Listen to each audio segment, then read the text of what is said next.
Masters for you మీకోసం ఛానల్కి స్వాగతం సుస్వాగతం. ముందుగా మన జగద్గురువైన బ్రహ్మర్షి పితామహ పత్రిజీ గారికి, మన గురుమాతకి నా ఆత్మ ప్రణామాలు మాస్టర్స్. ఓకే మాస్టర్స్, ప్రతిరోజు మన ఛానల్లోని ధ్యానం, స్వాధ్యాయ, సజ్జన సాంగత్యం జరుగుతుంది మాస్టర్స్. అలాగే జూమ్ సెక్షన్లో పాల్గొన్న మాస్టర్లకి, యూట్యూబ్లో చూస్తున్న మాస్టర్లకు కూడా ధన్యవాదాలు తెలుపుకుందాం. ఓకే మాస్టర్స్, ఈరోజు మన ఛానల్కి సీనియర్ పిరమిడ్ మాస్టర్ గారైన పద్మావతి గారు తెనాల నుంచి వచ్చారు. మేడం గారిని సాధారణంగా ఆహ్వానించుకుందాం. ఈరోజు మేడం చెప్పబోయే టాపిక్ శ్రీ మధ్విరాట్ పోతులూరి వీర బ్రహ్మేంద్ర స్వామి గారి చరిత్ర, జీవిత చరిత్ర చెప్పడానికి, ఈ గొప్ప ఆత్మజ్ఞానం అందించడానికి మేడం గారు వెల్కమ్ చెప్దాం మాస్టర్. నమస్తే మేడం, వెల్కమ్ మేడం. నమస్తే మేడం గారు. ముందుగా మందిర జగద్గురువైన డాక్టర్ బ్రహ్మర్షి పితామహ సుభాష్ పత్రిజీ గారికి ఆత్మపూర్వక ప్రణామాలు. మరి గురువు గారికి, గురువైన శ్రీ సదానంద యోగి గురువు గారికి ఆత్మపూర్వక ప్రణామాలు. మరి ఈ యొక్క ధ్యానంలోకి రావడానికి కారణమైన శ్రీకాళహస్తి వాస్తవులైన శ్రీ మునిబాబు గారికి ఆత్మపూర్వక ప్రణామాలు. మరి మన జూమ్ లో పార్టిసిపేట్ మాస్టర్లందరికీ, యూట్యూబ్ లో వీక్షించే మాస్టర్లందరికీ కూడా ఆత్మ ప్రణామాలు తెలియపరుస్తున్నాం మాస్టర్స్. మరి ఈ యొక్క జ్ఞానాన్ని పంచే అవకాశం శ్రీ సరితాయి మేడం గారు, ఫర్ యూ ఛానల్ అయిన శ్రీ సరితాయి మేడం గారికి, శ్రీ సతీష్ గారికి, వారి యొక్క సంతానానికి ఆత్మపూర్వక ప్రణామాలు తెలియపరుస్తున్నాను. Thank you so much madam. Masters, మరి ఈ రోజున మనం శ్రీ మధ్విరాట్ శ్రీ పోతులూరి వీరబ్రహ్మేంద్ర స్వామి గారి చరిత్ర తెలుసుకుందాము. అంటే ఆయన చరిత్ర తెలుసుకోవడం ద్వారా మన జీవన విధానం ఎలా ఉండాలి, ఎలా ఉంటే ఇలా ఆయన ముందే చెప్పి ఉన్నారు. గత పురాణ కాల రోజుల్లోనే ఈ రోజున కలికాలంలో ఎలా ఉండబోతోంది అని మరి గడిచిన కాలాల్లోనే మనకి చెప్పబడింది. సో ఏం చెప్పబడ్డారు, ఆయన ఇచ్చే సందేశాలు అంటే చూద్దామండి. మనకి నిరంతరం స్వాధ్యాయం అవసరం మాస్టర్స్. సో స్వాధ్యాయాన్ని తీసుకొచ్చాను. కాలజ్ఞానాన్ని తమ దివ్య చక్షుతో దర్శించి ప్రపంచానికి బోధించిన మహాయోగి ఆయన. మరి ఆత్మజ్ఞాన ప్రబోధకులు అయిన శ్రీ మధ్విరాట్ పోతులూరి వీరబ్రహ్మేంద్ర స్వామి వారు మరి క్రీశ 1608వ సంవత్సరంలో జన్మించారు. ఆయన్ని ఆహ్వానించుకుందాం మాస్టర్స్. ఈరోజు మన జూమ్ క్లాస్ లో ఆహ్వానించుకుందాం మాస్టర్లందరినీ కూడా, సమస్త పరమ గురు మండలిని ఆహ్వానించుకుందాం. Thank you so much. మరి గంగా తీరంలోని బ్రహ్మాండపురం వాస్తవ్యులైన వారి తల్లిదండ్రులు పరిపూర్ణమాచార్యులు మరి ప్రకృతాంబ. మరి వాళ్ళ యొక్క సంతాన భాగ్యం కోరుతూ కాశీ యాత్ర చేయగా, అక్కడ ఆమెకు కలలో పరమశివుడు కనబడి శ్రీ మహావిష్ణువు ఆయనకి కుమారుడిగా జన్మించడం వరం ఇచ్చారంట. చూడండి, ఆయనే శ్రీ మహావిష్ణువు.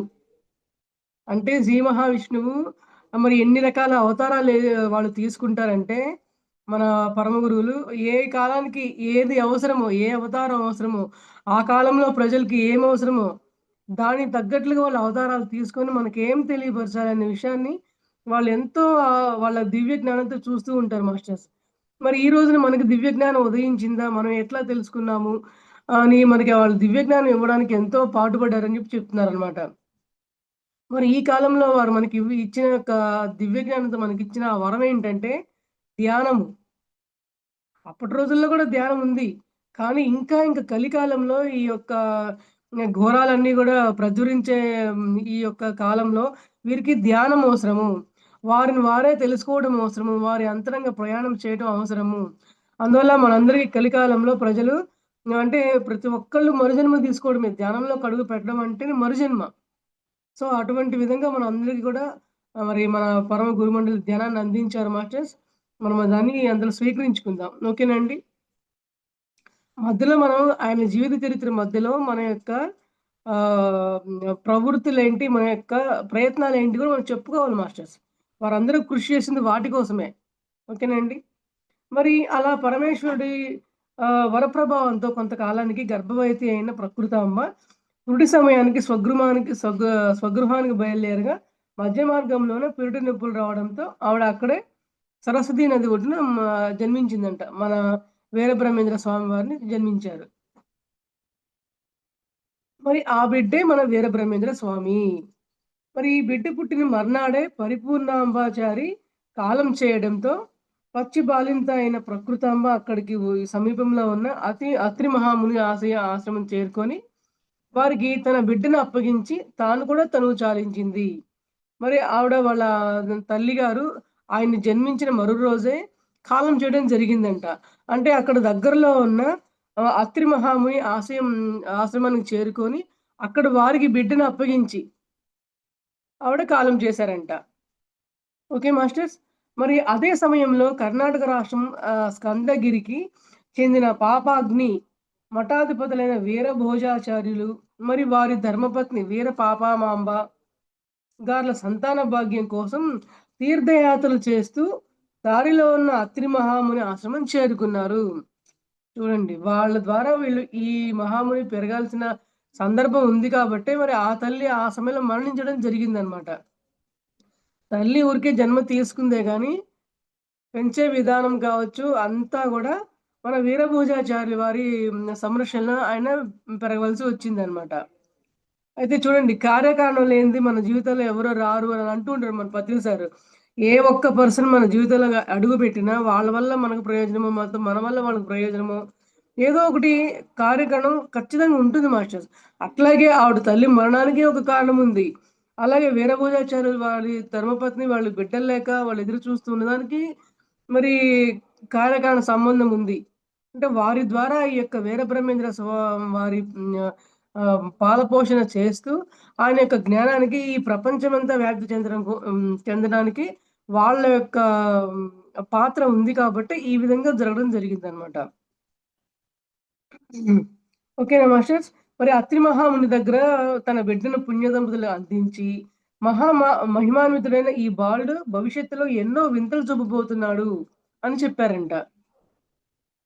మరి అన్ని వింతల్లో ఉన్నారు కాబట్టి ఆ మహాముని గురించి ఆయన చేసిన వింతలేంటి, మనం తెలుసుకొని మనం ఏంటి దానిలో తీసుకోవాల్సిన సారం ఏంటి అనేదే ఈ రోజున మనకి మాస్టర్స్ ఈ అవకాశం ఇచ్చారండి.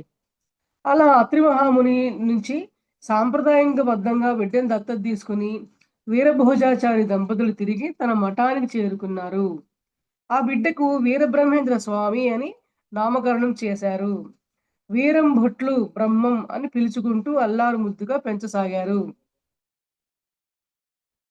అల్లారు ముద్దుగా పెంచినా వాళ్ళ జన్మ రహస్యం ఎలా ఉందో ఆ విధంగా జరిగి తీరుతుంది మాస్టర్స్. ఇయన్నీ కూడా మాస్టర్లు పెట్టే పరీక్షలనమాట.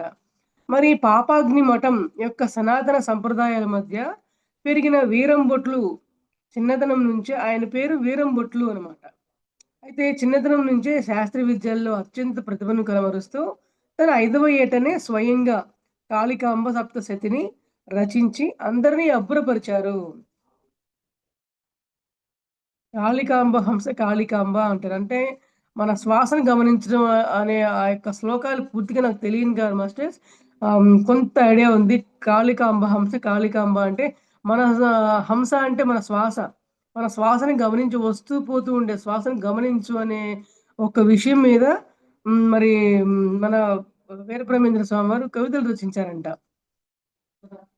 మరి బ్రహ్మం గారి 10వ ఏట తండ్రి వీరభోజాచార్యులు పరిమళించడంతో మఠాధిపత్యం బాధ్యత చిన్నారి బ్రహ్మంపై పడింది.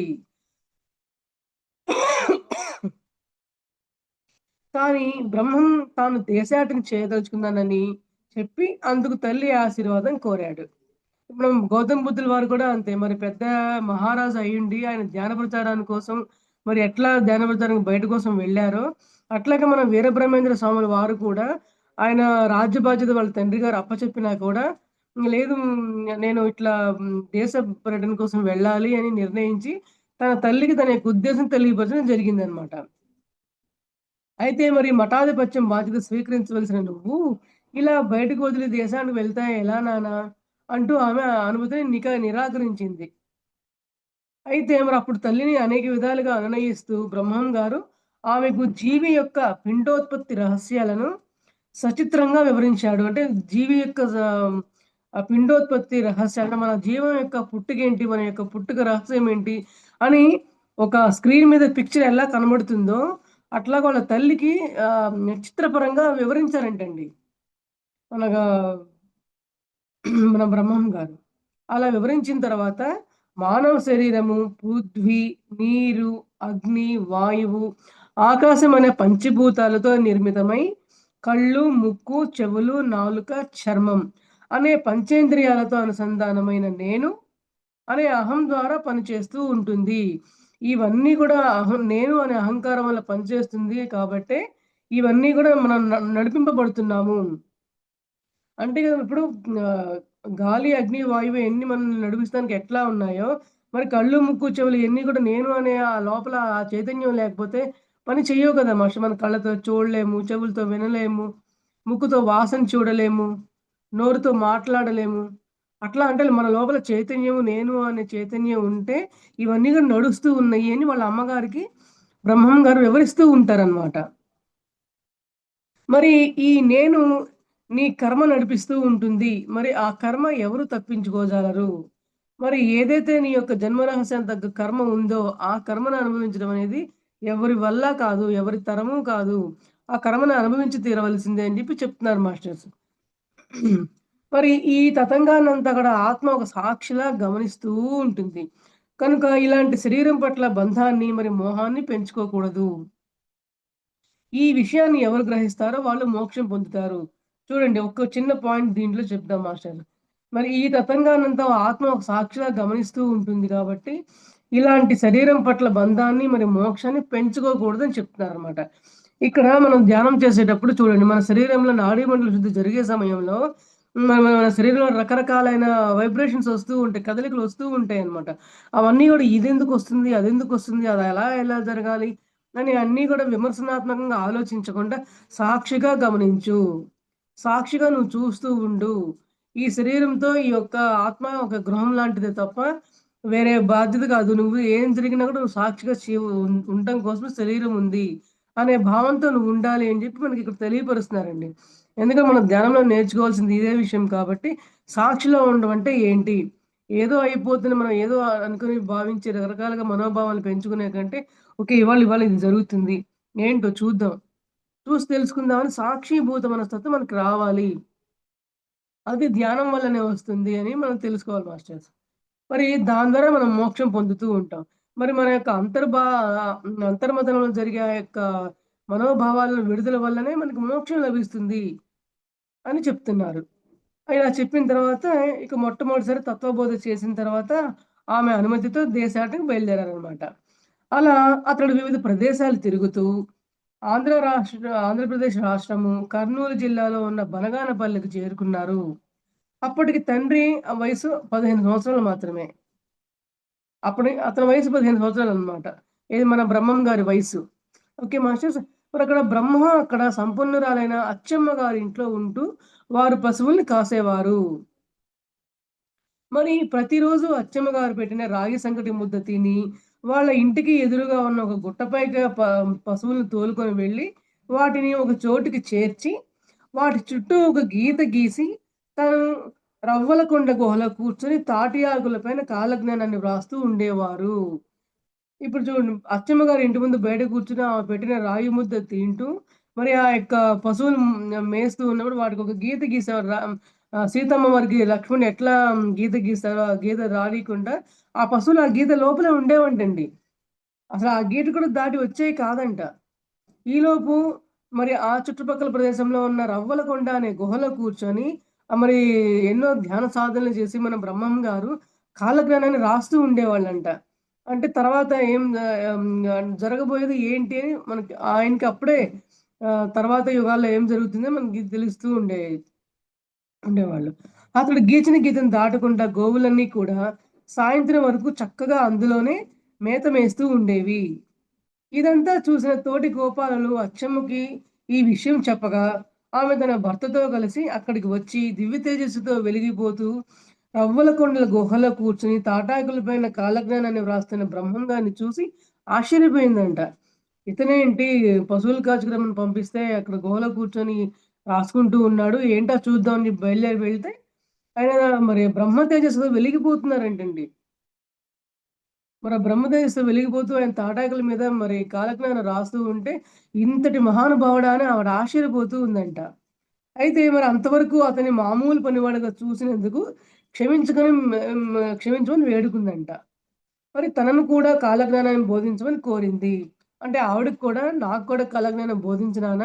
ఈ యొక్క జ్ఞానం నేను కూడా తెలుసుకొని నాలో ఉన్న అజ్ఞానాన్ని కూడా తొలగించుకొని, నేను కూడా జ్ఞానవంతంగా అయ్యే ప్రయత్నం చేస్తానని చెప్పి ఆవిడ అంటుందంటండి. అయితే ఆ సందర్భంగా ఆమె అడిగిన ప్రశ్నలకు బ్రహ్మం గారు తన జ్ఞానపూర్వకమైన సమాధానాలను ఇచ్చారు. అయితే ఆ ప్రశ్నలేవో 2 ఇచ్చారు మాస్టర్స్. ఆ ప్రశ్నలు చూద్దాము. అచ్చమ్మ అతన్ని ఎలా తెలుసుకోగలం? అతనిని. అతనిని అంటే బ్రహ్మం గారు ఏం చెప్పారు? పరమాత్మని తెలుసుకోవడానికి అనేక మార్గాలున్నాయి. అప్పటికి అందులో ఉన్న భక్తి, ధ్యాన మార్గాలు శ్రేష్టమైనవి. భక్తి మార్గము శ్రేష్టమైనదే అప్పటికి, ధ్యాన మార్గము శ్రేష్టమైనదే. భక్తి మార్గంలో గూడా మరి అప్పటి రోజుల్లో ఎవరు ఏ మాస్టర్‌ని పూజించినా కూడా వాళ్ళ పూజల ద్వారా గూడా తరించేవాళ్ళు. ఎందుకంటే భక్తి హృదయపూర్వకంగా ఉండేదండి. కోరికలతో కూడినది ఉండేది కాదు భక్తి. కోరికలతో కూడకుండా ఉండే భక్తి మంచిదే. మనం ధ్యానంలో ఎటువంటి శక్తిని మరి విశ్వమయ ప్రాణశక్తిని తీసుకొని మన కోరికలకు అతీతంగా మనం తయారవుతూ ఉంటామో, మరి ఆనాటి రోజుల్లో గూడా వాళ్ళ హృదయాల్లో ఎంతో స్వచ్ఛమైన భక్తి ఉండేదనమాట. భగవంతుడిని ప్రార్థిస్తే ఆ యొక్క ప్రార్థన ఎంతో అద్భుతంగా ఉండేది. అందువల్ల వాళ్ళు భక్తి మార్గంలో కూడా తరించేవాళ్ళంటండి. కానీ అప్పుడు భక్తి మార్గం ఉంది, ధ్యాన మార్గం ఉంది అని జెప్పి ఆవిడకి తెలియపరిచారంట. ఇందులో భక్తి మార్గంలో పరమాత్మను తలుచుకుంటూ గడుపుతాం. మరి ధ్యాన మార్గంలో పరమాత్మను గురించి తెలుసుకుంటాం. ఇక్కడ భక్తి మార్గంలో ఏమంటున్నారంటే పరమాత్మనంటే తలుచుకుంటామంట. పరమాత్మ ఇప్పుడు శ్రీకృష్ణ భగవానుడు కావచ్చు, మన పరమశివుడు కావచ్చు, ఈ మహాదేవుళ్ళని మనం కొలుచుకుంటూ మనం భక్తి మార్గాలు కొలుచుకుంటూ కూర్చుంటామంట. జపం చేస్తూ ఉన్నట్లు కూర్చుంటాం. అదే ధ్యాన మార్గంలో అయితే పరమాత్మ నీలో ఉన్న పరమాత్మ గురించి తెలుసుకునే ప్రయత్నం చేస్తాము అని వివరిస్తున్నారు. మరి అచ్చమ్మ ఏమడుగుతారంటే, పరమాత్మ స్త్రీయా? పురుషుడా? అని అడుగుతారు. మరి బ్రహ్మంగారు ఏం చెప్పారంటే, పరమాత్మ నిరాకారుడు, నిర్గుణుడు, మరి వర్ణనకు అతీతుడు అని చెప్పారు. మరి అచ్చమ్మ గారు సందేహాలను తీర్చి, ఏకాగ్రతతో పరమాత్మను ధ్యానించమని చెప్పి, ఆమెకి కాలజ్ఞానాన్ని బోధించారు. ఆ తర్వాత అచ్చమ్మ గారు బ్రహ్మం గారు తపస్సు చేసుకోవడానికి తన గృహ ప్రాంగణంలోనే నేలమఠం నిర్మించి, అతడి పోషణకు కావలసిన సదుపాయాలన్నీ అమర్చిపెట్టింది. మొదట బ్రహ్మం గారు ఏం చెప్పారంటే, పరమాత్మ నిరాకారుడు. అంటే ఆకారం లేనివారు. నిరాకారం అంటే ఆకారం లేనిది. అంటే ఏదో ఒక రూపంతో మనం ధ్యానించేది కాదు అని అర్థం అన్నమాట. నిర్గుణుడు అంటే ఎటువంటి గుణాలు లేనివారు. అంటే శూన్యమైన స్థితి కలవారు అనే వాళ్ళని నిర్గుణుడు అంటారన్నమాట. ఎటువంటి గుణాలు లేనివారన్నమాట. మరి వర్ణనకు అతీతుడు. మనం వర్ణించడానికి కూడా అతీతమైన శక్తి కలవాడు. మనం ఇలా ఉంటారు, ఇలా ఉంటారని మనం వర్ణించలేమనమాట వాళ్ళని. అటువంటి విధంగా ఉంటారని చెప్పారనమాట. ఆ క్రమంలోనే పుట్టుగుడ్డివాడైన అచ్చమ్మ గారి కొడుకుకు అంధత్వం పోయి చూపు వచ్చింది. ఎప్పుడైతే మరి అచ్చమ్మ గారు, బ్రహ్మం గారు తపస్సు చేసుకోవడానికి తన గృహంలోనే మరి పోషణకి నిర్మించిన స్థలం ఇవ్వడం జరిగిందో, ఆ పక్క రోజే తన యొక్క బిడ్డకి గుడ్డివాడైన బిడ్డకి కన్ను చూపు వచ్చిందని చెప్తున్నారనమాట. మరి కాలక్రమంలో అచ్చమ్మ గారు, బ్రహ్మం గారు రాసిన 14,000 పత్రాలను తన ఇంటి ఆవరణలోనే భద్రంగా పాతిపెట్టి, దానిపై ఒక చింత చెట్టుని నాటించారు. చూడండి. చింత చెట్టుని నాటించండి. అంటే ఆ పత్రాలు ఎవరు కూడా దొంగిలించకుండా వృధా పోకుండా ఒక ప్రదేశంలో భద్రంగా ఆవిడ అట్లా చేశారనమాట. మరి ఆ గ్రామంలో ఏవైనా ప్రమాదాలు, మరి ఆపదలు సంభవించే ముందు సూచనగా ఆ చింత చెట్టు పూలు అన్నీ రాలి పడతాయని అక్కడ ప్రజల విశ్వాసం. చూడండి ఆ గ్రామంలో ఏదైనా ప్రమాదాలు జరగబోయే విషయం ఏదో ఈ యొక్క ఘటన జరగబోతుంది అనే విషయం ముందే తెలిసిపోయి, ఆ యొక్క చెట్టు యొక్క ఆకులు రాలుతూ ఉంటాయంటండి. ఆ యొక్క చెట్టు రాలుతూ ఉండడమే ఆ యొక్క ఓహో! ఏదో జరగబోతోంది. అందుకే ఇయన్నీ ఇట్లా జరుగుతున్నాయని మనకు నిదర్శనమంట. అయితే మరి ఆ చెట్టు కొమ్మలలో ఎర్రటి ద్రవం ప్రవహిస్తూ ఉంటుంది. అది ఎండిపోయి పొడిగా మారినప్పుడు వ్యాధుల నివారణ కోసం గ్రామ ప్రజలు దీన్ని స్వీకరించేవారు. చూడండి. ఆ చింత చెట్టు ఏదైతే వాళ్ళ అచ్చమ్మ గారు నాటించారో అది పెద్దదై పెద్ద పెద్ద చెట్టు కొమ్మల్లో విస్తరించిగా బాగా పెరిగిన తర్వాత ఆ కొమ్మల్లో ఎర్రటి ద్రవం ప్రవహిస్తా ఉండేదంట. ఆ ఎర్రటి ద్రవం ప్రవహిస్తున్నప్పుడు అది ఎండిపోయిన తర్వాత వ్యాధుల నివారణ కోసం అందరూ కూడా ఉపయోగిస్తూ ఉండేవాళ్ళంట. ఆయన యొక్క తాళపత్రాల గ్రంథాల వల్ల అందరికి జ్ఞానం లభించడమే కాదు, మరి ఆ ఊరి ప్రజలకు అజ్ఞానం తొలగడమే కాదు, మరి ఆ ఊరి ప్రజలకి ఎటువంటి ఉపద్రవాలు ఏమన్నా, ప్రమాదాలు ఏమన్నా సంభవించినా కూడా వాళ్ళని కాపాడబడ్డం కావచ్చు. ఎన్ని ప్రయోజనాలు జరుగుతున్నాయో చూడండి. అంటే ఒక మంచి సద్గురువు ఒక చోట ఉంటే ఆ యొక్క స్థల ప్రభావం ఎంత అద్భుతంగా ఉంటుందంటే ఎవరైనా సరే అద్భుతంగా మారిపోవాల్సిందే. అని చెప్తున్నారు మాస్టర్స్. మరి బనగానపల్లెలో ఉన్న బ్రహ్మం గారి గురించి ఆ నోట, ఈ నోట ఉన్న నిజాలు నవాబు వారిని హైదరాబాద్‌కి రమ్మని ఆహ్వానించారు. నిజాం నవాబు గారు ఆయన్ని హైదరాబాద్ రమ్మనడానికి ఆహ్వానించారంటండి బ్రహ్మం గారిని. వారు రాగానే స్వయంగా స్వాగతం చెప్పి ఆహ్, తమ దివాణంలో కూర్చోబెట్టి వారి మహిమను పరీక్షించడానికి మాంసంతో వండిన వంటకాలను జలతారు వస్త్రాలతో కప్పి తెప్పించి వారి ముందు ఉంచారన్నమాట. అంటే చూడండి వారికి తెలుసు. మరి స్వాములు ఎక్కడైనా మాంసాహారం తింటారా? తెలుసు ఆ రాజు వారికి.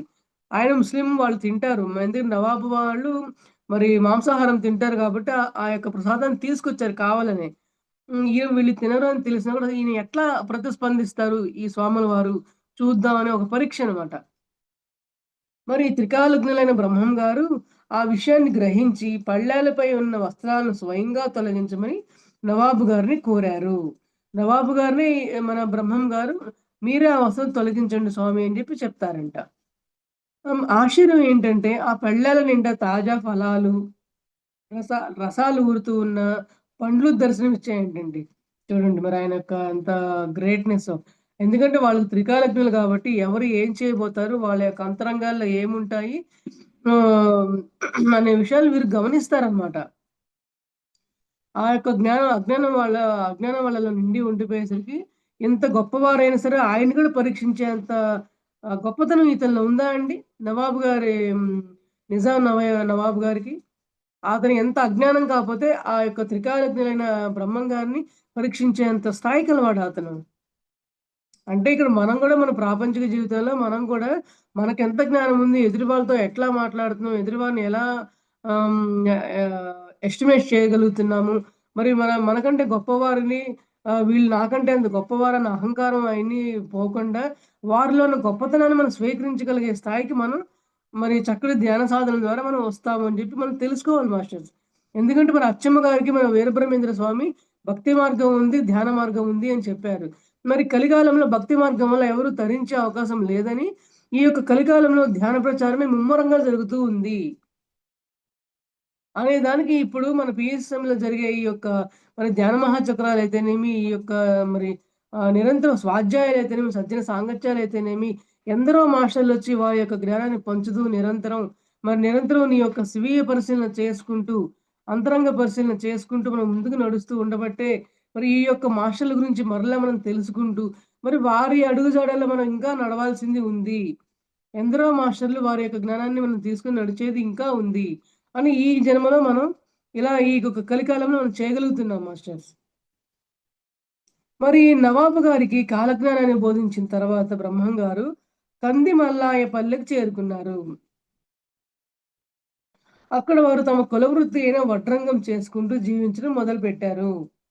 ఇప్పుడు చూడండి ఎట్లా నగ్ మన వీరబ్రహ్మేంద్ర స్వామి ఆయన యొక్క మహత్యం తెలుసుకొని అన్ని చోట్లకి వాళ్ళు స్వామి మా ఊర్రా అని చెప్పి ఎట్లా అందరూ మరి ఆహ్వానించి వారి యొక్క జ్ఞానాన్ని తెలుసుకుంటూ ఉన్నారో, మరి ఈ యొక్క కలికాలంలో ఈ యొక్క ధ్యాన మార్గంలో మన పత్తిసారిని మరి ఎందరో వేల మంది, లక్షల మంది ముందు ఒకరితో మొదలుపెట్టి చివరికి ఒక విశ్వమే తయారైందన్నట్లుగా మరి ఈ యొక్క ఆనాపానసతి ధ్యానాన్ని ఎంత ప్రచారం చేయడం జరిగింది.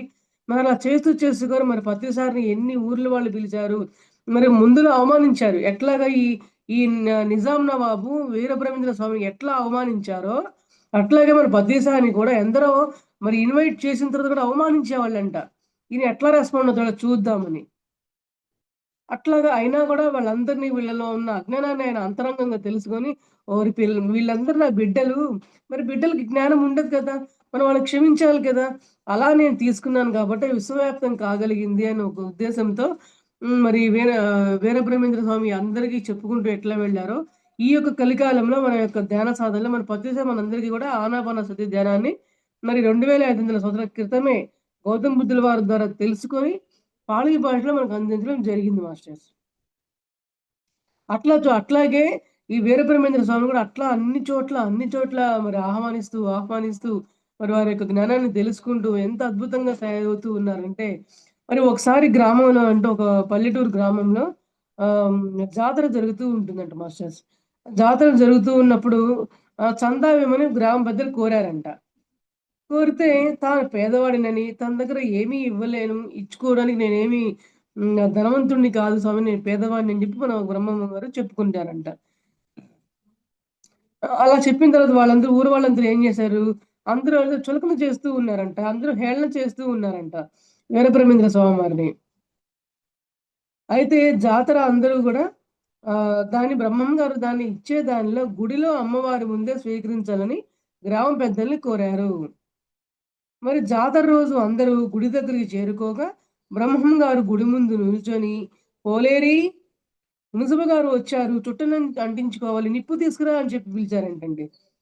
ఇది అసలు సినిమాలో మూవీలోకెళ్ళి చూస్తే ఒళ్ళు గగురు పొడుస్తదన్నమాట ఆ యొక్క సీన్.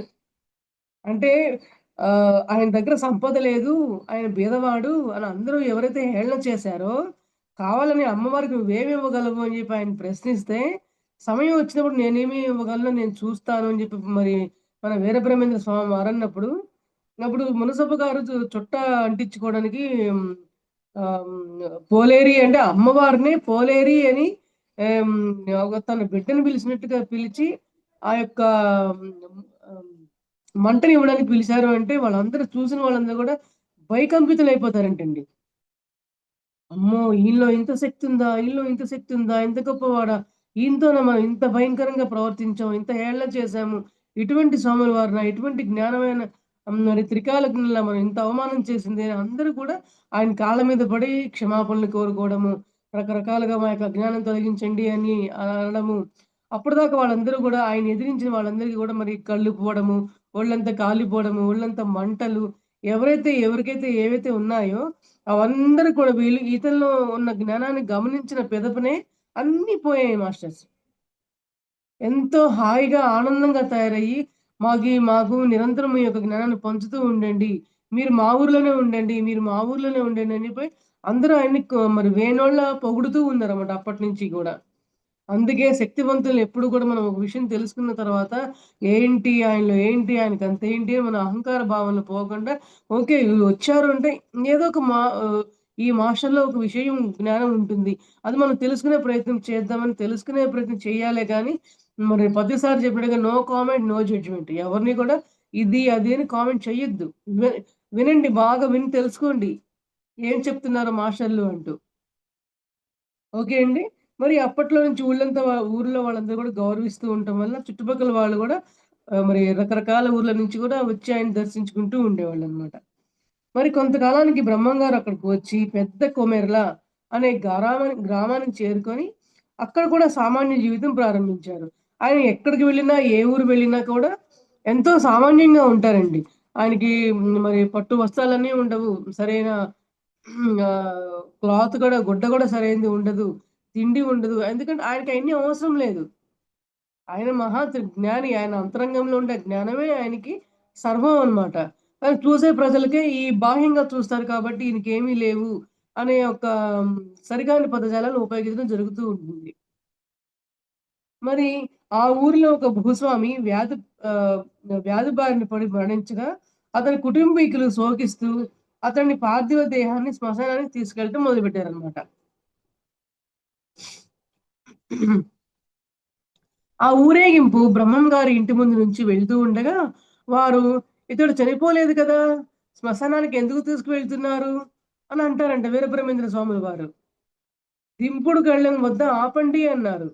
అంటే వాళ్ళ భర్త చనిపోయిన తర్వాత వాళ్ళని శ్మశాన వాటికి తీసుకెళ్ళిపోతుంటే, బ్రహ్మంగారి ఇంటి ముందుగా వెళ్తూ ఉన్నప్పుడు బ్రహ్మంగారు అన్నారనమాట. "ఇతను బతికే ఉన్నాడు కదా! మరి శ్మశాన వాటికి ఎందుకు తీసుకెళ్తున్నారు?" అని అన్నారంట. వాళ్ళందరికీ ఆశ్చర్యం. బతికే ఉండేదేంటి? చనిపోయిన మనిషిని పట్టుకొని బతికే ఉన్నాడని అంటారేంటి అని చూస్తే, తీరా ఆయన చూస్తే బతికే ఉన్నాడు. అంటే ఆయనకి కాలం ఉంది. ఆయనేదో కళ్ళు తిరిగి పడిపోవటమో ఏదో ఆహ్, జరిగుంటుంది. మజిల్స్ వాళ్ళు దాన్ని ఆయన మరణించారు అని చెప్పి భావించడం వల్ల అలా జరిగిందనమాట. ఒకవేళ నిజంగా మరణించినా గూడా, అతనికి ఈ భూమి మీద ఇంకా కర్మలు ఉన్నాయి అని చెప్పి మరి ఆయన యొక్క నోటి వాక్కుకే ఎంతో బ్రహ్మాండమైన శక్తి ఉంటుంది కాబట్టి, ఆ యొక్క శక్తి వల్ల కూడా ఆయన మరలా జన్మ తీసుకునే అవకాశం కూడా ఉంటుంది. అవునండి. మరి వెంటనే ఆ భూస్వామి నిద్ర నుంచి లేచినట్లుగా, అంటే నిద్రపోతూ పడుకున్న వ్యక్తి ఎట్లా లేస్తాడు ఎవరైనా పిలిస్తే, అట్లా లేచాడన్నమాట అతను కామన్‌గా. అతి సహజంగా. బ్రహ్మంగారి పాదాలకు నమస్కరించాడు. అది చూసి సహించని కొందరు ఆకతాయిలు బ్రహ్మంగారిని ఎగతాళి చేయడానికి బ్రతికి ఉన్న మరొక వ్యక్తి శవాన్ని కూడా శ్మశానానికి తీసుకువెళ్తూ, "ఇతనికి ప్రాణం పోయండి" అని సవాల్ చేశాడు. అయితే ఇతను పరీక్షించడానికి ఏం చేస్తారు? బతికున్న వ్యక్తిని ఒకతన్ని శ్మశానాన్ని పడుకోబెట్టి పరీక్షించడానికి కోసమని ఇతన్ని బతికిచ్చండి అన్నారంట. సరే మన త్రికాల జ్ఞాని కదా ఆయన. ఆయనకి తెలీదా వాళ్ళేం చేస్తారో. అందువల్ల ఏంటి ఆహ్, ఓకే. తథాస్తు అన్నట్లుగా అంటే అతను నిజంగా మరణించిపోతాడన్నమాట. నిజంగా మరణిస్తే ఏమవుతుంది వాళ్ళు చూసి అతని ఇంకా లేవట్లేదేంటి? ఇంకా లేవట్లేదేంటి? లేపి చూస్తే నిజంగా మరణించేసాడన్నమాట. ఆ! స్వామి, స్వామి మమ్మల్ని క్షమించండి, మమ్మల్ని క్షమించండి. మేమెంతో పాపం చేశాము. బతికున్న వ్యక్తిని శవంగా చూపించి మిమ్మల్ని పరీక్షిద్దామని ఇట్లా తప్పు చేశాము, పాపం చేశాము. మా యొక్క అజ్ఞానాన్ని క్షమించండి అని పాదాల మీద పడితే అతను మళ్ళీ ఆహ్, ప్రాణాన్ని పోయడం జరిగిందనమాట. అంటే ఎప్పుడైనా సరే ఎదుటి వ్యక్తి నుంచి నువ్వు కామెంటింగ్ చేసే విధంగా, జడ్జిమెంట్ చేసే విధంగా మనం అందరం కూడా ఎదుగుతూ ఉన్నాం కానీ, వారి యొక్క గొప్పతనాన్ని అంగీకరిస్తానికి కూడా మనసు రావట్లేదండి. మనం వీరబ్రహ్మేంద్ర స్వామి చరిత్రను తెలుసుకుంటూ మనం ఏం చేయాలి అంటే, ఆయన జరిగిన పరీక్షలన్నీ కూడా మనకు కూడా జరుగుతాయి. ఇప్పుడు మనం ఈ జన్మలో ఈ కలికాలంలో మన ఆనాపానసతి ధ్యానం చేసే సమయంలో మనకు కూడా ఎన్నో, ఎన్నో పరీక్షలు జరుగుతూ వస్తూ ఉంటాయి. మన కుటుంబాల్లో, మన సమాజ జీవితంలో ఎన్నో వస్తూ ఉంటాయి. వాటన్నింటిని కూడా మనం చక్కగా దాటవేసుకుంటూ, సాధనలు చేసుకుంటూ గురువులందరూ కూడా ఏం చెప్తున్నారని చెప్పి వాటి యొక్క సాధనలు మనం అనుసరిస్తూ ఉండాలి. అట్లాగే ఎవరన్నా మాస్టరు సపోజ్ మన మాస్టర్‌లు ఏదైనా ఊరెళ్ళాం మాస్టర్ ధ్యానం చెప్పడానికి. వారి దగ్గర ధ్యానం నేర్చుకోవాలే తప్ప ఈయనకేం తెలుసులే, ఈయనేముందిలే ఎక్కడి నుంచో ఊపుకుంటూ వచ్చాడు అని కొంతమంది అలా చేసేవాళ్ళు కూడా ఎందరో ఉంటారండి. అట్లా అంటం ద్వారా వాళ్ళ యొక్క అజ్ఞానాన్ని బయట వేసుకొని వాళ్ళు ఇంకొంచెం కర్మలు ప్రోగు చేసుకోవడం తప్ప ఏమీ ఉండదని చెప్పి చెప్తున్నారండి. అందువల్ల మన పరమ గురు మండలి అందరూ గూడా మనకి ఏదో ఒక సందేశాన్ని ఇవ్వడం కోసమే ఏదైనా చేస్తూ ఉంటారు అనే విషయం మనం తెలుసుకుంటూ ఉండాలి. మరి వెంటనే బ్రహ్మం గారు వారికి బుద్ధి చెప్పి చనిపోయిన వ్యక్తితో స్పృశించి బ్రతికిస్తారనమాట. మరి ప్రజలందరూ కూడా సమసమాజ బాటను నడవాలని ప్రబోధిస్తూ, వారందరికీ కూడా రాబోయే విపత్తులను మరి వారి యొక్క జ్ఞానబోధలతో అందరికీ తెలియపరుస్తూ ఉండేవాళ్ళంట. మరి కాలజ్ఞానంలో వివరిస్తూ ఏం చెప్పేవాళ్ళంటే, బ్రహ్మం గారి బోధనలకు ఆకర్షితుడై శివకోటాచార్యులు అనే విశ్వబ్రాహ్మణుడు తన కుమార్తె అయిన గోవిందమ్మని ఇచ్చి వివాహం చేశాడు. వారికి 6 సంతానం కలిగారు. మరి కులమతాలకు అతీతంగా అందరికీ జ్ఞానబోధ చేసిన వీరబ్రహ్మేంద్ర స్వాముల వారు మహమ్మదీ మహమ్మదీయుడైన సైదులును తన శిష్యుడిగా చేసుకున్నారనమాట. ఇక్కడ చూడండి కులమతాలకు అతీతులుగా ఉన్న ఆహ్, మరి పరమ గురువులకి ఈ యుగమా, ఆ యుగమా అంటూ ఏముండదండి. ఏ యుగమైనా సరే వాళ్ళు కాలజ్ఞానులు కాబట్టి, జ్ఞానులు కాబట్టి వారికి దివ్యాత్మ స్వరూపుడా కాదా అనే చూస్తారే తప్ప ఈ కులమా, ఈ మతమా అంటూ వారు చూసే పనే లేదు. కానీ ఆ ఊర్లో ఉండే ప్రజలందరూ కూడా ఇటువంటి విషయాలు చిన్న చిన్న విషయాల్ని అజ్ఞానంగా ఉన్న విషయాలు లేవనెత్తుతూ ఉంటారనమాట. మనం బ్రాహ్మణులము, వాళ్ళేమో తక్కువ కులాల వాళ్ళు. అతను నువ్వు శిష్యరికం చేసుకుంటావా అంటూ మళ్ళీ వీరబ్రహ్మేంద్ర స్వామి వారిని వేలెత్తి చూపిస్తూ ఉంటారు. అయితే మిగతా శిష్యులకు సిద్ధయ్య అంటే కొంత అసూయ ఉండటం గమనించి మరి బ్రహ్మం గారు అతని గురుభక్తిని అందరికి చాటడం కోసమని ఒకరోజు తన శిష్యులందరినీ పిలిచి చనిపోయిన కుళ్ళి చనిపోయి కుళ్ళి దుర్గంధం వెదజల్లుతోన్న కుక్క మాంసాన్ని వాళ్ళ ముందు పెట్టి దాన్ని తినమని ఆదేశించారు. చూడండి.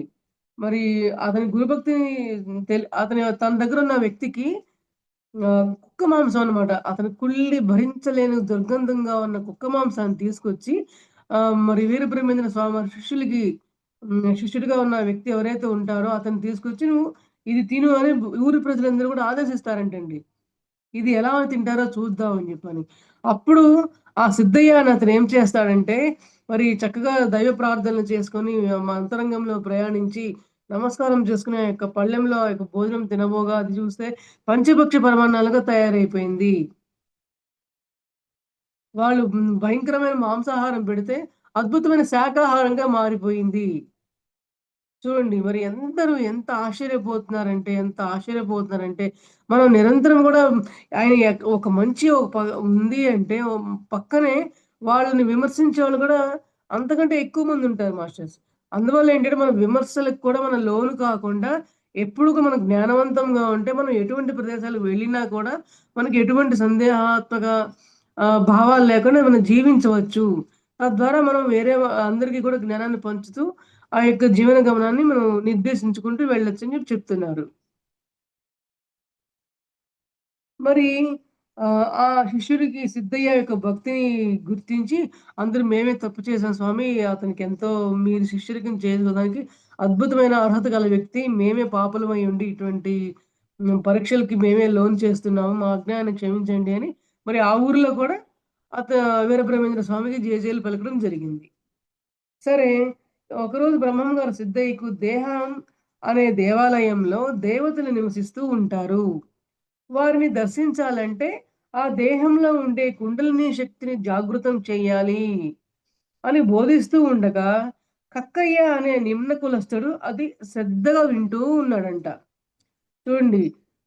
మరి మన పత్రిక మనకి ధ్యానానికి 6 సోపానాలని జెప్పి మన దేహమే మన దేవాలయం, అహం బ్రహ్మాస్మి మమాత్మ సర్వభూతాత్మ ఇవన్నీ ఎలా ప్రబోధిస్తూ ఉన్నారో, మరి అప్పుడు గూడా నీ లోపల ఉండే దేవతలు నువ్వు దర్శించాలి. ఏంటి నువ్వేం చెయ్యాలి అని, మరి విశ్వమయ ప్రాణశక్తిని మనం అంతరంగం మన బ్రహ్మానందం గుండా మన శరీరంలో మరి ప్రవేశించిన తర్వాత, మన శరీరంలో 2,72,000 నాడులకి యాక్టివేషన్ జరిగే యొక్క శక్తి ద్వారా, ఆ యొక్క కుండలిని శక్తి యాక్టివేట్ అయినప్పుడు, అప్పుడు నువ్వు ఈ యొక్క అంతరంగం యొక్క దర్శనం నువ్వు చేయగలవు.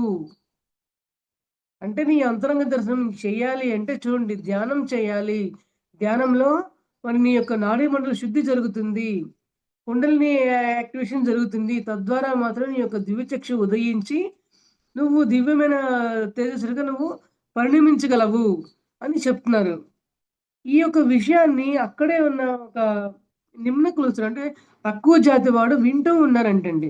ఏవండీ ఇది జ్ఞానానికి తక్కువ జాతి, ఎక్కువ జాతి లేదని కాబట్టి మనకు తెలిసిందే కాబట్టి, అప్పుడు కూడా ఆ యొక్క కక్కయ్య అనే వ్యక్తి ఎలా వింటున్నాడో చూద్దామనమాట. ఎంతో శ్రద్ధతో. మరి వెంటనే వెళ్ళి కుండలిని దేవతల్ని దర్శించాలన్న కుతూహలంతో నిద్రిస్తున్న తన భార్య శరీరాన్ని కత్తితో ముక్కలు ముక్కలుగా నరికివేశాడంట. శ్రద్ధగా అయితే వింటున్నాడు కానీ అతనికి జ్ఞానమైతే రాలేదు. వెళ్లి ఏం చేశాడు? ఓహో! మన శరీరంలో నాడీమండల శుద్ధి ఉంది. మరి కుండలిని శక్తి ఉంటుందంట. మరి వినొచ్చాం కదా! చూద్దాము. ఆయనకాయన నరుక్కుంటే ఆయనకి అర్థం కాదు గదా! అందువల్ల వాళ్ళ భార్య శరీరాన్ని నరికాడంట అతను. నరికిన తర్వాత చనిపోయిన ఆమె శరీరంలో అతడికి రక్తమాంసాలు తప్ప దేవతలు కనబడకపోవడంతో కోపంగా బ్రహ్మం గారు చెప్పిందంతా ఒట్టి అబద్ధమే. ఆయన మాటలు విని నేను నా భార్యను చంపుకున్నాను అని బోరున విలిపిస్తూ ఉంటాడంట. మరి బ్రహ్మం గారి దగ్గరికి వెళ్లి ఆయన్ని నిందించడం మొదలుపెడతాడు. అయితే కక్కయ్య అజ్ఞానానికి ఆశ్చర్యపోయిన బ్రహ్మం గారు నేను సత్యం తప్ప అసత్యం చెప్పను అని కక్కయ్య ఇంటికి వెళ్లి ఆమె శరీరంపై మంత్రజలం చిలకరించగా నిద్ర నుంచి మేల్కొన్నట్లుగా ఆమె లేచి కూర్చుంది. మాస్టర్స్ మనం ఇక్కడ ఒక పాయింట్ మనం క్లియర్‌గా అర్థం చేసుకుందామండి. ఆయనేమన్నారంటే బ్రహ్మం గారు నేను సత్యమే చెప్తాను, అసత్యం చెప్పను. సత్యం అంటే ఏంటి? మనమందరం కూడా ఆత్మ స్వరూపులం అనేది సత్యము. మన శరీరం అనేది శాశ్వతమైనది మనం భావిస్తూ ఉంటాం కాబట్టి శరీరం అనేది అశాశ్వతమైనది. సత్యమైనది ఆత్మ అని మనం తెలుసుకోమని నేను చెప్పానే కానీ, నువ్వు శరీరంలో ఇవన్నీ ఒక వస్తు రూపంలో కనబడతాయని చెప్పి నేను చెప్పలేదు. అనే విషయాన్ని ఆయనకి అర్థమయ్యేలాగా వివరించడం జరిగిందనమాట. అప్పుడు ఆ యొక్క వీరబ్రహ్మేంద్ర స్వామి వారు మంత్రజలం అంటే మరి అప్పట్లో మరి ఋషులు, మునులు అందరూ కూడా మంత్రజలాన్ని కమండలంలో పక్కనే పెట్టుకుంటూ ఉంటారు. ఆ యొక్క మంత్రజలానికి మరి వారి యొక్క సాధనల వల్ల అయితేనేమి, వాళ్ళ యొక్క జ్ఞానం వల్ల అయితేనేమి, ఆ కమండలంలో ఉన్న నీళ్లు ఎంతో శక్తివంతంగా తయారవుతాయంట. ఆ నీళ్ళను వాళ్ళు తాగినప్పుడు వాళ్ళకి అనారోగ్యాలు పోవడం కావచ్చు, ఆత్మపరంగా ఎదగడం కావచ్చు, చనిపోయిన వారు బతకడం కావచ్చు, ఇట్లా ఎన్నో అద్భుతాలు జరుగుతూ ఉంటాయంట మాస్టర్స్. అట్లాగే ఆవిడ ఆ జలం తీసుకోవడం ద్వారా మళ్ళీ లేచి కూర్చుంది. మరి ఇప్పుడు మన కలికాలంలో మనం ఈ యొక్క మంత్రజలాన్ని మనం ఎలా ఉపయోగిస్తున్నాం మనందరం గమనిద్దామండి. మరి ఆనాపానసతి ధ్యానం చేసేటప్పుడు మనందరం గూడా ధ్యానం చేసే మొదట్లో అందరూ గూడా కళ్ళు మూసుకొని వేళ్ళలో వేళ్ళు పెట్టుకొని కూర్చోండి. పక్కనే జలాన్ని పెట్టుకోండి. ఆ యొక్క జలంలో మనం ధ్యానం చేయటం వల్ల ఆ యొక్క శక్తి ఆ యొక్క నీళ్ళలో మరి ఇమిడ్చుకోవడం వల్ల ఆ నీళ్ళు ఎవరికైనా ఇస్తే వాళ్ళకి అనారోగ్యాలు తగ్గడం కావచ్చు. ధ్యానంలో రాని వాళ్ళని రా రా వచ్చే ప్రయత్నం చేయటం కావచ్చు. మరి మాంసాహారం ఆపేసేసి శాకాహారంలోకి రావటం కోసం ప్రయత్నించే వాళ్ళ కోసం కావచ్చు. ఆ యొక్క జలాన్ని ఉపయోగిస్తారు అని మనం ప్రతిరోజు ధ్యానంలో చెప్పుకుంటూ ఉంటామండి. మరి ఇక్కడ చూడండి ఎంత అద్భుతమో! మరి ఆ యొక్క ఋషులు మునిపుంగవులు చేసే యొక్క పని కలికాలంలో మనమందరం చేస్తున్నాం. ప్రతిసారి మనకి ఎంతటి అద్భుతమైన అవకాశం ఇచ్చారంటే, మనం ఈ ధ్యానంలోకి రావడానికి ఎంతో మరి 500, 600 జన్మలు దాటుకుంటూ వస్తేనే గాని మనం రాలేము. వచ్చినా గూడా ఈ యొక్క ధ్యానంలో మనం నిలవడలేము అని చెప్పని అంటే, మరి చిన్న విషయం ఏం కాదండి. మరి ఆనాపానసతి ధ్యానంలోకొచ్చాము. మరి నిరంతరం ఆ జలాన్ని ఎలా ఉపయోగించాలో అలా ఉపయోగిస్తున్నాము. మరి వెనకటి రోజులు గడిచిన యుగాలలో పెద్ద పెద్ద మునులు, ఋషులు, మహర్షులు చేసే ఆ యొక్క శక్తి మనం గూడా ధ్యానంలో తీసుకోగలగడము. ఆ యొక్క నాడీమండల శుద్ధి మనం గూడా జరుపుకోవటము. మరి కుండలిని శక్తి యాక్టివ్ అవ్వడం వల్ల మనకు కూడా మరి దివ్య తేజస్సు ఉదయించడం ద్వారా మన యొక్క గత జన్మలు మనం తెలుసుకోవడం ద్వారా ఎంత అద్భుతంగా ఎదుగుతున్నామో చూడండి. ఆ యొక్క ధ్యానం అనేది ఏ కాలంలో ఉన్న వ్యక్తులు అనే పాయింట్ కాదు. ఆ యొక్క జ్ఞానం మనం చేజిక్కించుకుంటే ఆ శక్తిని మనం గూడా పొందవచ్చు. ఇప్పుడు గూడా చూడండి. మన ఇప్పుడు చూ కనీసం 4 సంవత్సరాల నుంచి ఈ వాటర్ బాటిల్ నా టేబుల్ మీదే ఉంటుంది మాస్టర్స్. పుస్తకాలు, పెన్నులు అన్నీ ఇక్కడే ఉంటాయి. ఎందుకు ఉంటాయంటే, నేను ఏం క్లాసులు చెప్పినా, ఏం ఎవరికి ధ్యానం గురించి మోటివేషన్స్ చెప్పినా, బుక్స్ చదువుకున్నా, ఏదైనా వర్క్ రాసుకున్నా అన్నీ ఇదే ప్రదేశంలో గత 4 ఏళ్ల నుంచి జరుగుతూ ఉంది. అంటే మనం చేసే ప్రతి చర్య యొక్క తాలూకు ఆ యొక్క వైబ్రేషన్స్ ఆ వాటర్‌లో నిండుకుంటాయన్నమాట. సో, ఆ వాటర్‌ని మనం అలా ఇప్పటి రోజుల్లో మన కలికాలంలో ఇప్పుడు గూడా మనం ఎంతో అద్భుతంగా ఉపయోగించుకునే ప్రయత్నం మనం గూడా చేస్తున్నాము. అప్పుడు ఋషులు, మునులు పుంగవులే కాదు. మనం గూడా ఋషులు, పుంగవులమే. మనం గూడా యోగీశ్వరులమే. మనకిక్కడే అర్థమవుతుందండి. ప్రతిసారి ఏమంటారు మనల్ని, మనందరం గూడా యోగులంరా. మన పీఎస్‌ఎస్ఎం మాస్టర్‌లందరూ కూడా యోగులు, యోగినులు అని అంటూ ఉంటారు. అంటే చూడండి, మనకి వచ్చిన యొక్క అద్భుతమైన అవకాశాన్ని మనం ఎంత అద్భుతంగా వినియోగించుకుంటూ, మనం కూడా అందరిని యోగిలుగా మార్చే అవకాశం మన చేతుల్లో ఇచ్చారు మనకి. అవకాశం మనకిచ్చారనమాట. అంటే ఇటువంటి వీరబ్రహ్మేంద్ర స్వామి చరిత్రలు, ఇటువంటి గురువుల గురించి మనం తెలుసుకుంటూ ఉంటే, మనకి ఎన్ని విషయాలు మనకు అవగతం అవుతూ ఉంటాయి. Okay masters. మరి మరి కక్కయ్యను వారిస్తూ బ్రహ్మం గారు ఏం చెప్తారంటే, "నన్ను ఎవరు పూజించవద్దు. నా శిష్యులందరూ కూడా దేవుడినే వెతుకుతారు. మరి దేవుడినే పూజిస్తారు. నువ్వు కూడా అదే చెయ్యి" అని చెప్పారనమాట. మరి వాళ్ళందరూ ఏంటి మరి ఆహ్, ఇప్పుడు యేసుక్రీస్తుల వారు, సాయిబాబా వారు వీళ్ళందరూ మంచి సద్గురువులనమాట. కానీ మనం అందరం ఏం చేసేసాము, ఆయన దేవుడు, కోరికలు తీర్చే మహానుభావుడు అంటూ గుళ్ళు కట్టేసి రకరకాల పూజలు చేసేసి మన కోరికలు తీర్చుకోవడం కోసమే ఒక భగవంతుడు అంటే మన కోరికలు తీరాలి. గుడికెళ్తే కష్టాలు తీరతాయి. అనే యొక్క ఉద్దేశంతోనే మనం అందరం కూడా నడుస్తూ ఉన్నామండి. కానీ వీరబ్రహ్మేంద్ర స్వామి అప్పట్లోనే ఏం చెప్పారంటే, "నన్ను ఎవరు పూజించవద్దు. నేను చెప్పిన జ్ఞానాన్ని స్వీకరించండి." అదే నేను కోరుకునేది. మన యేసుక్రీస్తుల వారు కూడా ఏం కోరుకున్నారు?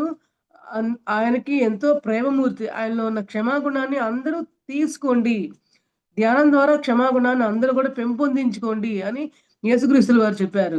మరి సాయిబాబా వారు ఏం చెప్పారు? నన్ను చూసి నా అడుగుజాడల్లో నడవండి. శ్రద్ధని, సబూరిని పెంచుకోండి అని చెప్పారు. మరి శ్రద్ధగా అన్ని విషయాలను ఆలకిస్తూ ఉంటే వాటన్నింటిని కూడా మన సహనంతో అన్నీ కూడా చేస్తూ ఉంటాము. అని మన పరమ గురువులందరూ కూడా ఇట్లాంటి విషయాలు మనకు తెలియపరుస్తూ ఉన్నారే తప్ప, నా కాళ్ళ మీద పడి మొక్కు, నన్నే పూజించు, నన్నే దేవుడుగా అనుకోవద్దు. నీ అంతరంగంలో ఉన్న దేవుడిని నువ్వు చూడు. నువ్వు ధ్యానం చెయ్యి. జ్ఞానాన్ని పొందు అనే విషయాన్ని మనకు తెలియపరుస్తూ ఉన్నారండి. అయితే మరి అక్కడి నుంచి బ్రహ్మం గారు మళ్ళీ దేశాటనకు బయలుదేరి వివిధ ప్రదేశాలు తిరుగుతూ ఉన్నారన్నమాట. అక్కడి ప్రజలకు తమ మహిమలు చూపిస్తూ, వారికి కాలజ్ఞానాన్ని బోధిస్తూ, మరి వారి యొక్క అజ్ఞానాన్ని తొలగిస్తూ, జ్ఞాన బోధనలు చేస్తూ వెళ్తూ ఉన్నారన్నమాట. మరి సమాజమే ధ్యేయంగా సాగే వారి బోధనలతో ప్రజలందరూ కూడా చైతన్యవంతులు అయ్యేవారు. మరి ప్రజలందరినీ చైతన్యవంతులుగా తయారు చేయడమే మహా సద్గురుల యొక్క వారి యొక్క జన్మ రహస్యము. మనం కూడా ఈ యొక్క జన్మలో మరి ధ్యాన సాధనలు చేసి మనం కూడా మనకు తెలిసిన జ్ఞానాన్ని ఇంకొకరికి పంచుదాము. ఇప్పుడు కాలంలో ఈ యొక్క ధ్యాన సాధనలు ఇటువంటి జూమ్ క్లాసుల ద్వారా ఎందరో మాస్టర్ల ద్వారా మరి ఎందరో వింటూ తెలుసుకుంటూ మరి వారి విజ్ఞానాన్ని కూడా వాళ్ళు పంచుకుంటూ ఇలా ఎదుగుతూ ఉండమన్నారు అని చెప్పి మనం తెలుసుకుంటూ ఉండాలి మాస్టర్స్. మరి మనం అట్లా అందరం కూడా చైతన్యవంతులుగా మారాలి. మన చైతన్యాన్ని మనం అభివృద్ధి చేసుకుంటూ ఉండాలి. మరి 1693వ సంవత్సరం వారు బనగానపల్లికి చేరుకొని తన కుటుంబ సభ్యులను మరి శిష్యులను పిలుచుకొని, నేను కొద్ది రోజుల్లో సమాధి చెందబోతున్నాను. నా తదనంతరం నా కొడుకు గోవిందయ్య మఠాధిపత్యం వహిస్తాడు. నేను మళ్ళీ 500 సంవత్సరాల తర్వాత వీరభోగ వసంతరాయులుగా జన్మ తీసుకొని వచ్చి భూగ్రహ పరిరక్షణ చేపడతాను అని సందేశం ఇచ్చారంట మాస్టర్స్. అయితే మరి అదే రోజు తన ప్రియ శిష్యుడు అయిన సిద్ధయ్యని పిలిచి అడవికి వెళ్లి తాజా పూలు కోసుకురమ్మని దూరంగా పంపి తన సజీవ సమాధిని చెందారు. ఇక్కడ చూడండి పెద్ద పరీక్ష అన్నమాట మన సిద్ధయ్య గారికి. సాయంత్రానికి పూలతో తిరిగి వచ్చిన సిద్ధయ్య జరిగిన విషయం తెలుసుకుని గురువుగారి సమాధి భయపడి విలపించాడు. అంటే ఇక్కడ పరీక్ష ఏంటో చూద్దాం మాస్టర్స్. ఇక్కడ మరి సిద్ధయ్యకి మా వీరబ్రహ్మేంద్ర స్వామి వారు నువ్వు పూలు కోసుకురా అని చెప్పి పంపించినప్పుడు ఆయన చేయవలసిన కర్తవ్యం ఏంటి? వీరబ్రహ్మేంద్ర స్వామి యొక్క ఉద్దేశం ఏంటంటే తన హృదయమే కమలంగా చేసి తన హృదయ పుష్పాన్ని సమర్పించాలి అన్న జ్ఞానవంతుడిగా తను తయారవ్వడం మనం చెప్పడం కోసమని నువ్వు పూలు కోసుకురా అని చెప్పి అంటాడు. కానీ అతనేం చేశాడు? ప్రాపంచికంగా ఉండే ఈ పూల కోసం అనే ఉద్దేశంతో అడవుల వెంట పట్టి మరి ఈలోపు సమాధయ్యేలోపు ఆయన పూలు కోసుకొచ్చి నానా కష్టాలు పడి తిరిగొస్తాడనమాట. అప్పుడు ఈ సిద్ధయ్య ఎంతో విలపిస్తూ ఉంటాడు. స్వామి నన్నెందుకు ఇట్లా అన్యాయం చేశారు? నాకు కనబడకుండా, నాకు చెప్పకుండా ఇట్లా సమాధయ్యారేంటి? నన్ను గూడా మీతో పాటు తీసుకెళ్ళండి. నన్ను గూడా సమాధి చేయండి అని చెప్పి అన్నప్పుడు, అప్పుడు వీరబ్రహ్మేంద్ర స్వామి వారు ఏమంటారంటే సమాధి అయిపోయిన తర్వాత లోపలనమాట. ఆయన యొక్క సూక్ష్మ శరీరం బయటికి వచ్చిన తర్వాత, సిద్ధయ్య నిన్ను నేను పరీక్షించడానికి ప్రయత్నించాను. నీకది పరీక్ష అని కూడా నీకు అర్థం కాలేదు. నిన్ను పూలు కోసుకురా అంటే నీ హృదయ పుష్పాన్ని నువ్వు పుష్పంగా భావించి చేయాల్సిన జ్ఞానం నీకు ఉంటుందా లేదా నిన్ను పరీక్షించాను.